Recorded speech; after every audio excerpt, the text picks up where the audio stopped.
Hello, what's up, people? This is your boy Kakajunito USA, and welcome to this awesome and beautiful channel. And today I have some good news, and I have some awesome news that I want to share to you together with you today. So today I want to talk about DS-260, and I want to tell you guys, if you're new to this channel, kindly consider subscribing, and if you're a return subscriber, welcome back. Now in this channel we have a lot of plenty things that we are going to talk about. We have a plenty things we'll talk about, and today I want to talk about DS-260, how you feel the DS-260, what is DS-260, and the contents in the DS-260. And a disclaimer that I'm not here to represent the United States of America, or if that will represent the consular or any embassy. I'm here just to give my experiences, how I feel my DS-260, and all I know about DS-260. So I'll not be accountable of anything. That if anything happens, that you may say, you know what, I got this information from Kakajanis. So welcome to this channel, and today I want to talk about the DS-260. So somebody may ask, what is DS-260? And I have a copy with me here. This is a copy of DS-260. So I will be talking about the DS-260. I have plenty of files with me here. What is in the DS-260? I'll be telling you everything from the point from the start go to the end. So stay in this channel and get to learn how to fit the DS-260, because something that I want to tell you about is that in a month's time, or in 30 days times, we are going to have in 30 days we are going to have in the month's time, in 30 days we are going to have the release or the feedback from KCC, that is the Kentucky Consular Center. Now people will be receiving the notifications whether they were able to proceed to the next level. Those people who filled their green card on October, November, that time you're going to receive the messages. So if you are going to receive the messages, and if you have been selected, that means you need to fill the DS-260. And now that's why I am here, to help you filling the DS-260. So let's go directly to the DS-260, and let me tell you what is DS-260, so that we may be in good terms, or you may be in the same level. So a DS-260 is an online registration of an immigrant who wants to receive a green card, or who wants to receive permanent residence. So green card is basically a permanent resident card, which one is given for him to be able, or for him or her to be able to be residents of USA, and for him to be able to live in USA and work in USA. So that is it, and that is what we call a green card. So let's go to the contents, the table of contents of the DS-260. Now in the table of contents in the DS-260, we have the personal information. Now in the personal information, this is where they ask you about your names, that is the surnames, the given names, which are the middle names. There's a button, or there's a question that they ask below that. After you've given your name, after you've given your middle name and your surname, below that there's a question that they usually ask, and they usually ask if you have ever used any other name, that is a maiden name, religious name, or either professional name. So if there is any other name that you have used there in professional way, or in either way, you can list the nicknames there, or the AKA, or what we call the alias name, etc. So if you have ever used, if you have never used, then no problem, you continue. Now to the next thing they usually ask below that is the gender. So it's either you're a male or female. That's the option they give you, so you just choose either male or female. The next thing they usually ask on that we are on the personal information one. So the next thing they usually ask about that is the current marital status. So in that case, maybe you are single, maybe you are married, or you're divorced or widowed. So you'll have to choose an option. There is an option they usually give you there, so you choose depending on how you are. So if you're single, you choose single. If you're married, you choose married.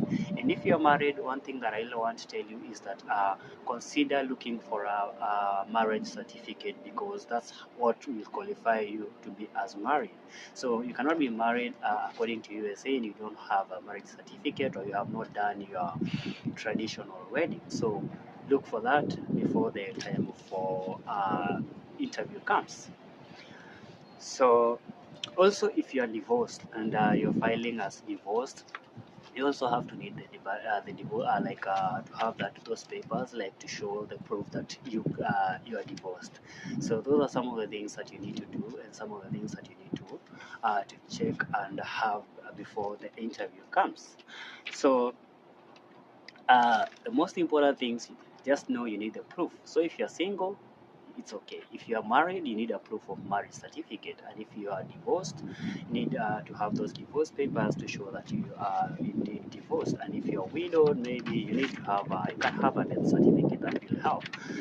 But it all depends with the how, or the status that you're going to answer, or you're going to say you are in. So the next thing you go in is the date and the place of birth. So when you talk about the date and the date and the place of birth, here you give the day, the month, and the year. So for instance, maybe you are born on 1st January, that is in 2000. So you put 1st January 2000. That's what you'll put. There below the place of birth, they ask you the city of birth. Now, I just realized that like back in Africa, we have towns and small places. Like for example, somebody was born in Kiambu, so he'll ask me which is my city of birth. So what I'll tell you is that in the place that where you are born, either Nyandarua, either you are born in Kampala, or either you are born in Kiambu, Nairobi, any place that you are born, the place you are born, that is the city of birth. So if you're born in Kiambu, right, so just say Kiambu City. So your city of birth will be Kiambu, or your city of birth will be Nairobi, or your city of birth will be Kayole. That is the place, your city of birth. There below, they ask you about the state or the province of birth. Now, like for example, right now in Kenya, they don't use province and state. So what you do, there is another place that on that, just on where on we have the state of birth, the state or the province of birth. There is another a dash that shows you that it does not apply. So you just tick that there does not apply. But if you want to put the state of the province of birth, for instance, if somebody is in Kenya, those in Kiambu you can write Central, or maybe in Murang'a you can write Central. That is if you want to. But the most important thing you can do is just say that it does not apply, and that goes on. So the next thing they'll ask you is the country or the region of birth. That is now either you're born in Kenya, South Africa, in Uganda, Tanzania, Rwanda. So you just name. So everybody knows, and according to the documents that you have, they show the place that you are born. So you just write there. You just give your place or the region of birth. So that is the most important thing you need to know. And something else that I'll tell you is that when you're filling this DS-260, use the information that is there in your documents. For example, your birth certificate, your ID, or your passport. The same information that is there, you have to write the same information, because when giving out these documents, and these documents don't have the names doesn't match, this will be a problem, because now you'll have to have to look for affidavits, to show that why these documents are not the same. Country of origin and the nationality. Now, as I say, the country of origin and nationality, that is basically something that it's either Kenyan, Ugandan, Tanzanian, South African, or that. So that's what you write: Kenya, Uganda, or South Africa, depending the country which you are born. That's what you put there. So when it comes to they ask you about the document of travel. Maybe for example, in our times when you were filling, we were supposed to have the passport when filling the DS-260 and when applying for the green card. But recently they removed that option of you must have the passport, so people are using the documents they have. So you can go to your national ID, and if you have your passport, you can just use your passport. Yeah, so that's basically what you give. The document, you give the ID or the passport. So from there, they'll ask you about the country or the authority that issued the document that you have listed above. So if you're in Kenya, you'll say it's Kenya. If you're in Uganda, you'll say Uganda. Or if in any other country, you'll name your country, basically. So from there, they'll ask you about the issuance date. That is now the date that your document was given. For if it's a passport has the date of issue, the issuance date, and also the expiry date. But for the IDs don't have those issuance dates. So if it's for the passport, you'll just put the dates depending on how, the day, the time you are given your passport, because it's there. It has all the details that you need. So basically, these might not be there this time because they didn't ask you for a passport and you used your ID. So something else that they'll ask you below, there'll be a question that they'll ask you: do you hold or do you have any nationality other than the one that you have indicated above? So basically, if you have any other nationality, you will just say yes, and then you'll label, or you just indicate which country you have another nationality in. Or if you don't have any nationality, there'll be an option which says no, and you'll be good to go. So be honest, because they have and they do cross-check this information. They have the background information checkup. So be honest, be truthful. So we move to the next thing, and the next thing is present and previous address information. So when you talk about the address information, we are talking about the places you've been living. You're talking about your PO boxes. You're talking about your codes, the mailing codes, and everything. So remember, truth and honesty, as I said, is the most important thing when you're filling your DS-260, because it counts a lot, and this is the same document that will be used to determine your fate when it comes to green card winning. So it's good to usually give the right information and the best information ever. So the most thing they'll ask you is where the places you've been living. So for example, they ask you in most countries you don't have the street addresses and everything stuff like that. So the most important thing you can do is that, for example, if you're living, for example, for people living in Kenya, for example, if you're living alongside Waiyaki Way, you can just use Waiyaki Way as a means of saying, like, for example, when they ask you about your present address, you just say, maybe, for example, you live in a place called Kino. Because I've lived there, you just say Kino Waiyaki Way. That is it. If you live in Utawala, you'll say Utawala. You just give that name. For example, those people who live in Embakasi, you can just say Mombasa Road, Embakasi, Mombasa Road. That's what you'll say. That's in the present address, because it depends with where you are. So the present address is where you are at the moment, and they'll ask you about the street address line 1. The street line address 1, that's where I'm telling you, you'll just write the place you are in. For example, in Embakasi, Mombasa Road. That's it.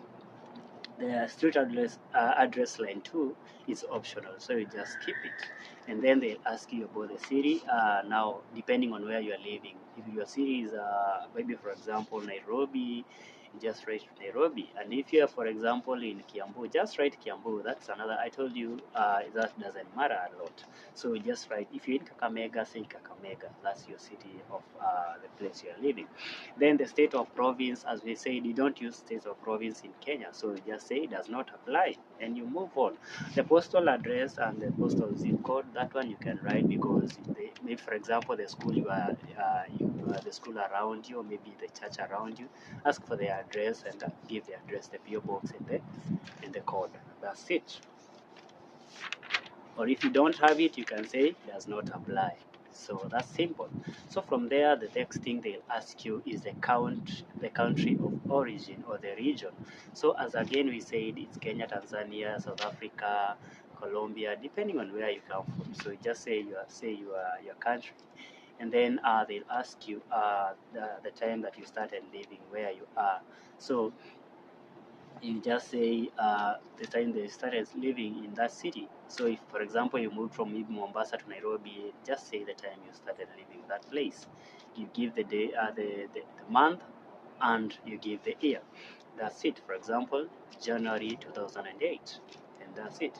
So the next thing they'll ask you is the previous addresses. So these previous addresses, they say, they give a question and they ask, have you ever lived anywhere other than this address since you are the age of 16? So since you attain the age of 16, is it the place you have been, or you have moved from the place since you attained that age? So for example, if maybe you came in Nairobi when you are in the age of 10, and you have just lived there, you don't have to give any other address. But if, for example, you have lived in other places, you just give them. For example, Kariobangi. For example, you have lived in Molo. You just give that name according to where you have been living. So just give them. You just label those names. Kayole everywhere. Just give the places you live, and that's it. So the next thing they'll ask you is about your phone numbers. Your phone numbers are the phone numbers that you're using currently. So they ask you your phone number, your primary number, secondary number, and also the work phone number. So if you don't have a work phone number, you just don't give it, or just say don't apply. You give your primary number.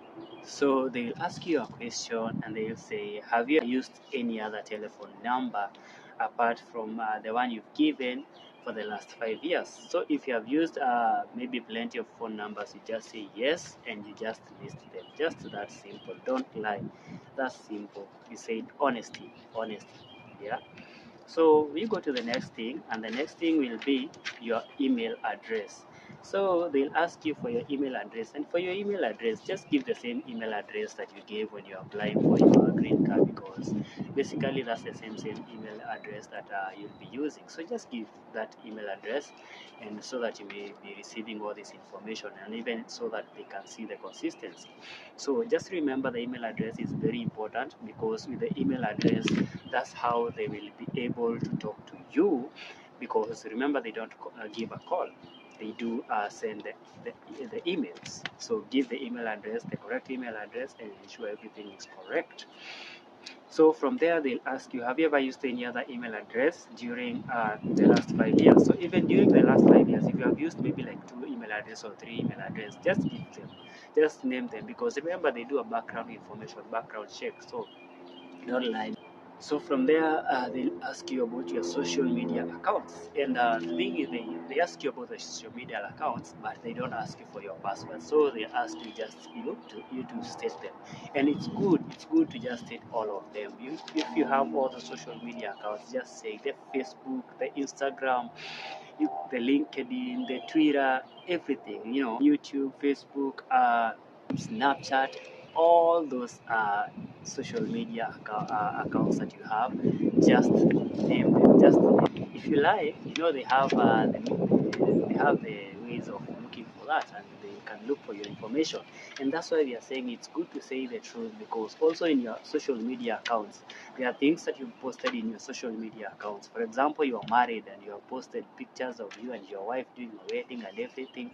They'll see that. So for example, if you come and say, I'm single, and again, they'll see those documents, they'll see that you're married and everything. You'll see your information will contradict. That's why we are saying stick to the truth, and the truth shall set you free.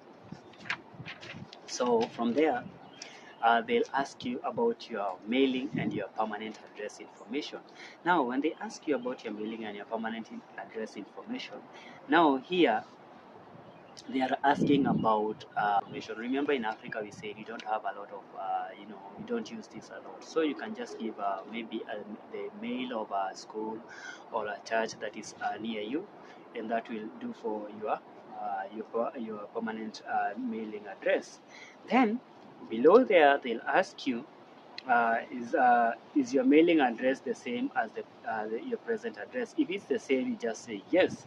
If no, just give the additional the mailing address that you're gonna use. And I said about how you give it, you do that. So it's simple. So about now the permanent address. The permanent address now is your host address. Remember, when you're filling the DS-260, you need to have a host.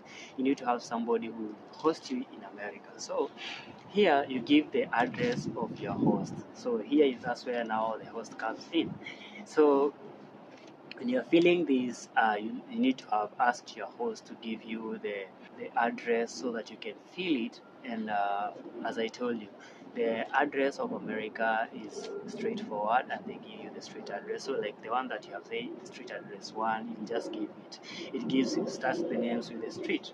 So that's very important, because remember, when you're filling the this DS-260, you want to have you're filing for your permanent residence, which is the green card.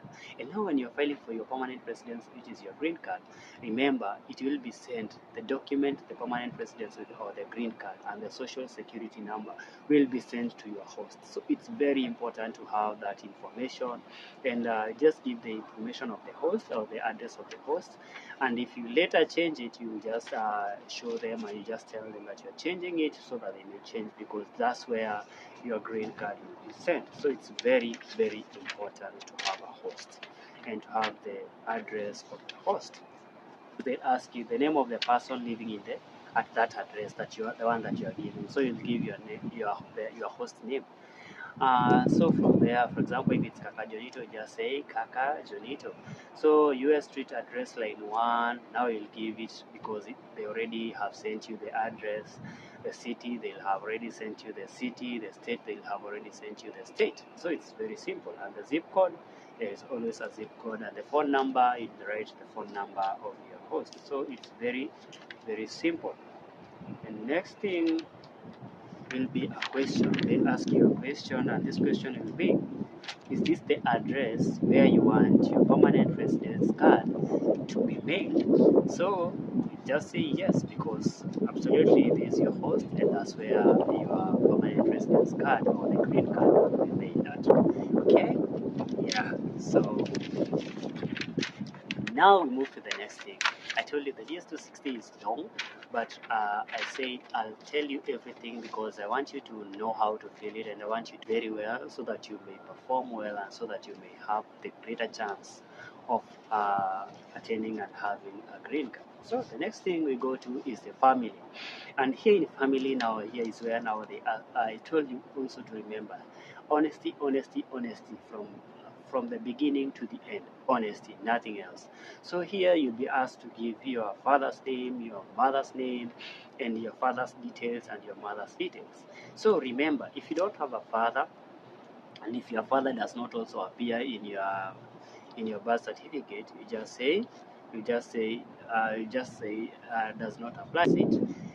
But if you have a father and he appears in your birth certificate, it is very, very, very, very important for you to give the details of your father. That is the surname, the given name, the date of birth, the city of birth, the state, and the country. That's all they ask.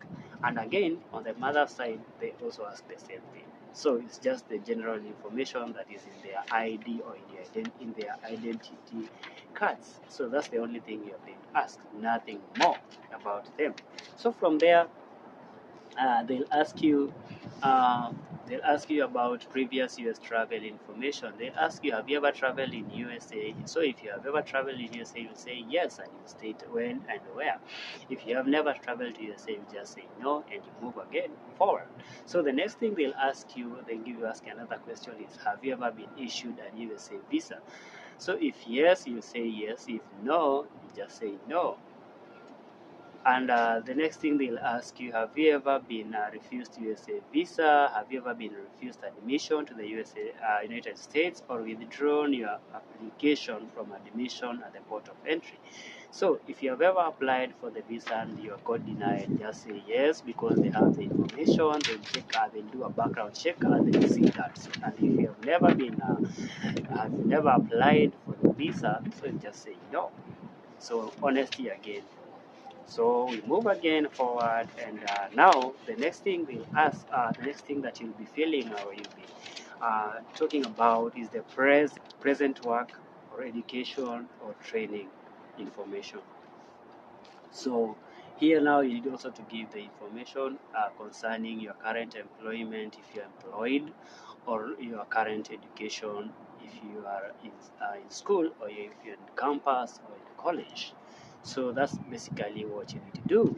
I told you again, honesty. So for example, if you are working, they'll ask you about your primary occupation. And now here in the primary occupation, they have a list of occupations that you need to choose from. So they have things like engineering, teaching, catering, everything. So you just choose from that where your work, the work you're doing falls in. And if the category, there is no where you are, maybe the work you do falls in, you just choose other, and then you'll have to specify which work is that. So that's it. So they'll ask you about your present employer, or maybe if you're studying, your present school name. So you just write it. Then the next thing they'll ask you is your present employer address or your school address. That is if you're studying. So if you're studying, just school address. If you are employed, it's your employer address. The next thing will be the employers, or the after now employer, the school address. The next thing will be giving now the mailing address. That is the street address and the city, province, zip code, and the country of origin. So that is simply, and that's simple, as we have already covered that. So that will be easy. It will be a walk in the park.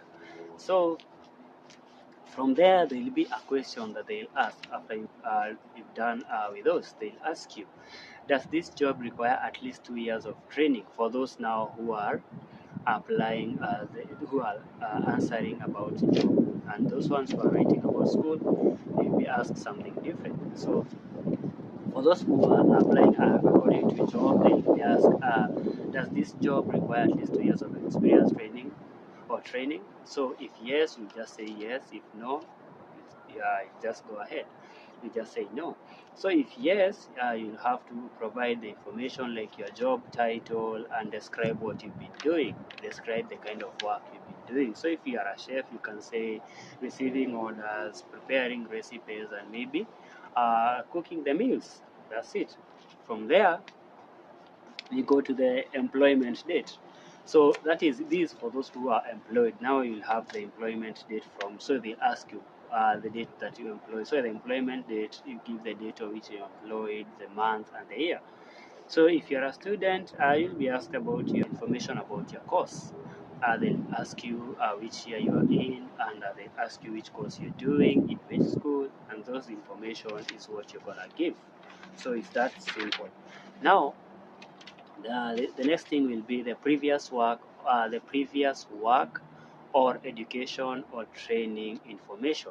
So we say if you are going to say, if you are working, you will use work. If you are studying, you say education. You say you cannot have both of them like at the same time. So if you are a student, you just say you just answer upon concerning education. And if you are a work, maybe you are working, you just answer concerning work.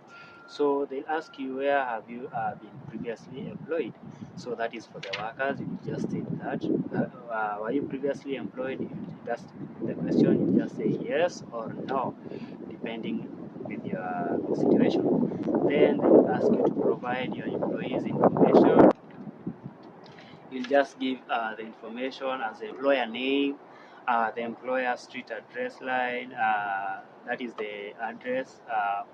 The city, state, postal or zip code, country of origin, telephone number, the job title, supervisor's name, and their supervisors' names, and also you give the employment date and when you finish that job. So that's it. It's just that simple, and that's all about feeling about the previous work, education, or training information. So if you're a student, they'll ask you who you went to and what you studied. So you just say what you did in which school, and what you got. Because, and also remember to say the truth, because you will need to go with this information and these documents later during the interview to prove that everything is saying is true. So remember, it's always good to say the truth, because the truth shall set you free. Now, finally, we are almost now finishing, and now we are in the second last section. This second last section is also very important, and it's all about questions and answers. And for example, in this security and background information, they give you questions and answers. So, for example, the first question they will ask you is, do you have any communicable diseases of public health significance, such as tuberculosis, which is TB? So if you have it, you say yes. If you don't have it, you say no. And remember, it's very, very important to say the truth, because they'll test that. And if you found that you lied, you know what happens. So it's good to say the truth. So the next thing they'll ask you about is that, do you have any documents to establish that you have received vaccination in accordance with the USA? So, for example, if you're filling this DS-260, that means you don't know about the rules and regulation about USA. So what you will say, you'll just say no, and then the next thing will be, because when you say no, they give you a place to answer why no. You just say you're not aware of the USA laws and requirement. That's it. But if you have already been vaccinated and you know about the USA laws and requirement, just say yes. So the next question will be, do you have any mental or physical disorder that poses or are likely to poses to threat of safety, of welfare of yourself or others? So if you're in that state of, maybe you have a physical disorder or a mental disorder, it's good to say yes, and say, because they'll test and they'll ask for your, they'll do those medical things, and they'll ask for your medical background checkup and everything. So it's good to always say the truth. If you say yes, they'll ask you for the information, and if you say no, you'll move ahead to the next level. So the next thing they'll ask you is, are you or have you been using drugs, or are you a drug addict? So when they ask you this question, they don't ask you if unavutaga sigara, they don't ask you if unakunywanga pombe. They are asking you for hard drugs like bang. They are asking you about cocaine. They are asking about heroin. So if you use, or you're an addict of those, just say yes, because remember, utaenda medical. Na ukienda medical, they'll test all this information. They'll test all these this thing, because watatoa damu, watakutest, watafanya test za kifua na everything. So it's always good to say the truth, because the truth shall set you free. The next thing they'll ask you, have you ever been arrested or convicted of offense or crime, even subjected to pardon, amnesty, or any similar action? So if you have ever been arrested, just say yes, because remember, utaitishwa your police clearance form. Now your police clearance form will have all the details concerning you. So don't lie, just say the truth, yes, and give the dates and everything that they ask. But if you have never been convicted and you're good to go, just say no. So the next question they ask you is, have you ever violated or engaged in conspiracy, violated any law relating to controlled substance? We talked about that. So if you have ever done that, if you've ever been a substance abuser, and we talked about the substance abuser, the things they are asking right now, or the things they are asking is the hard drugs. So if you have ever been a user of them, or you have been maybe a smuggler or trafficker, and you are into the records, just say yes. And if you are not, just say no. The next question will be, are you the spouse or son of a daughter or of an individual who has violated or controlled substance trafficking law and have knowingly benefited from trafficking activities in the past 5 years? So if the answer is yes, just say yes.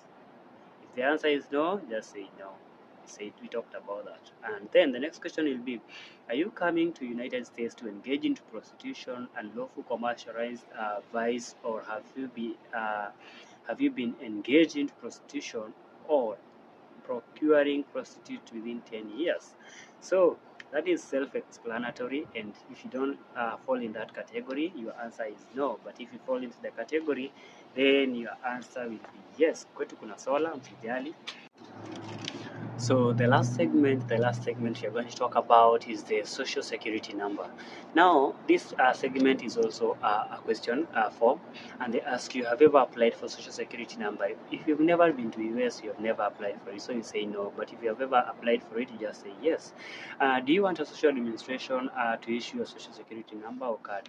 That definitely the answer should be yes, because you need social security number for you to do a lot of things here, to open a bank account, also work and everything. So you need it, so you just say yes. Do you also authorize the disclosure information for the Homeland Security or Social Security Administration? Of course, you have to give them the authority, so the answer is yes. And that's it. You're done with that. So basically, you're done with the DS-260, and the DS-260 is over. So one thing that the points that I'll let you know is that ensure the names are correct. After you have saved this, before you submit the information, before you submit your DS-260, ensure the names are correct. Ensure the details are correct. Also, you print a copy for yourself, because you need this copy. You need to familiarize yourself with everything you've answered, because remember, this is your interview. This is the same thing you'll be asked in your interview. So ensure everything is good and everything. So maybe to just give you a brief information, for those who don't have a passport, that's how a passport looks like. Yeah, that's a Kenyan passport. So for those in Kenya, that's how your passport will be like. So if you have not applied for your passport, apply for your passport and be ready, because the next thing you'll be doing is going for your interview after you've filled your form, your DS-260, which is coming in 30 days. Okay. So from my side, I'll say good luck to all of you. You'll be filling your DS-260 in 30 days to come. Then from there, the next thing will be selected for your interview, to go for your interview. So be ready with your passport, because you need your passport for traveling. So go and fill for the passport. It's around 4,500. So go apply for it and do your DS-260 feeling very well, and cross your finger, pray, and be ready with your documents as you wait for the next level, which is to go for your interview. So I wish you the best. Be prepared, be positive, and if you have any other question concerning the filling of the DS-260, slide into my DM at Kakajonito in Facebook, or even in the same segment in YouTube, and I'll be able to answer you any questions that you have. So God bless you. I'll be bringing more. I'll be bringing everything, and the next thing I'll be bringing also, remember, I'll be bringing the documents that you need when you're going for your interview. So everything, stay into this channel, because a lot is to come, a lot is coming here. And I'll be bringing also my experience, and my experience in America, and also my journey, my green card journey. I've never brought that, so I'll be bringing all those information. Also how I came to America, everything. I brought part 1 of how I came to America. I'm bringing part 2. So stay in this channel, subscribe into this channel, and give me likes in this channel, so that this information can reach many people. And God bless you. I love you and I appreciate you. I appreciate you so much, because of liking and subscribing to my channel and making me to grow to this channel. So God bless you so much. It's your boy Kakajonito from my side in Texas. I say adios. Bye.